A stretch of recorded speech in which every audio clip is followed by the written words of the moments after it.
Bu Asma apartmanı devamlı kanalları burada patlıyor. Su bizim üstümüze geliyor.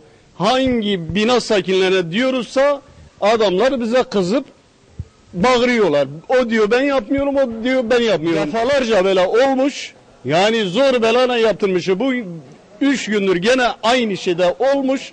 Söylüyoruz, adamlar burada bize bağırıp çağırıyorlar. Defalarca aradık belediyeye, gelmediler. Bugün gene aramışık. Diyorlar geliyoruz.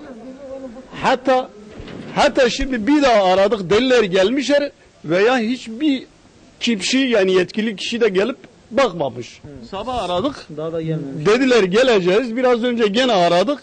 Bir tanesi dedi, diyorlar ki gelmiş o, bize dedik hayır kimse gelmemiş. Evet. Demişler gitmiş uyarmışık, herhangi kimse gelip uyarmamış. Evet, herhangi bir uyarı yaptı. Yok, uyarı yapılmamış. Tabii ki genel halk tabii ki yoldur. Ondan sonra cami girişidir. Pis sudur. Bir araba geldiğinde her tarafa su sıçrıyor. Ondan dolayı herkes şikayetçidir.